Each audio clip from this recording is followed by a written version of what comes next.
Ayan mga ka-isla, isang magandang araw naman po sa ating lahat at kami nandyan sa dulo ng sugar duck ngayon at mayroon ngang lumapit na mga atulay dyan kaya nakibato rin ako dyan. Ayan, ang lakas bumato grabe.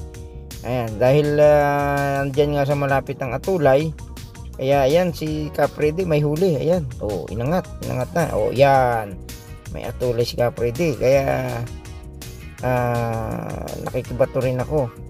At dahil nga medyo malapit nga lang yung atulay, meron din akong nahuli dyan. Ayan, iangat ko na. Iangat ko na dyan yung aking huli na medyo malaki-laki rin ng atulay. Yan. Kaya mga ka-isla, yan ang libangan namin minsan pagka walang trabaho. Ayan. Dahil nga may huli ako at dyan ko na lang ibinato ang atulay na aking huli. Ayan mga ka-isla.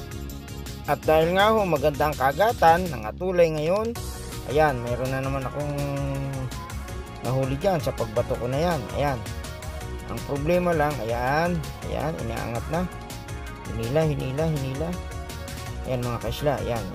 May maganda talagang kagatan sa area na yan ngayon. Magandang kagat ng atulay.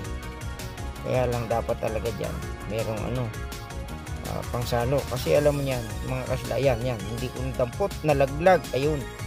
Oh my God, isda na, naging tubig pa.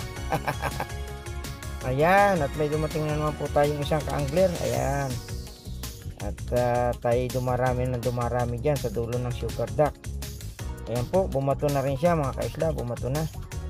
At dahil nga nakahuli na ng ilang piraso si Capredi, ayan, nagpi-prepare ng pauwi, iiwanan na kami. Ayan. At siya raw may gagawin pa, kaya ayan, umuwi na. Ayan, may ilang piraso na rin siyang nahuling pang ulam mga. At dahil nga wala nang kumakagat mga ka-isla, ayan, medyo dadalawan lang kami doon sa dulo. Yung kasama ko pa dyan, hindi naman yan nanguhuli ng atulay, nagbubutong fishing lang. Kaya nagsisialis na yung mga kasama ko at wala nang kumakagat. Medyo lumayo na yung atulay mga ka-isla.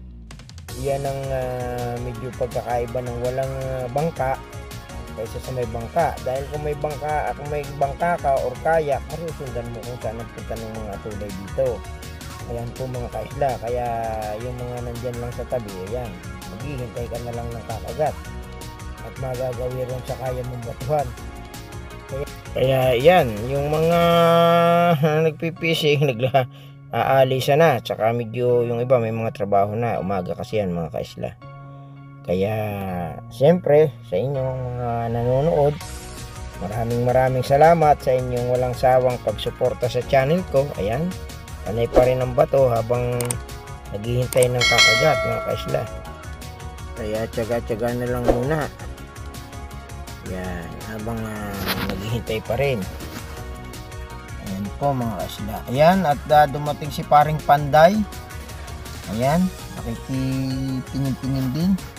Tinitingnan kung may mga kakagat na atulay. Ayan. Ayan po mga ka-isla ang libangan namin dito pagka walang ginagawa. Ayan, yung mga walang work, walang trabaho, walang ng pamingwit, meron kang mapaglilibangan. Ayan po, maraming salamat sa inyo mga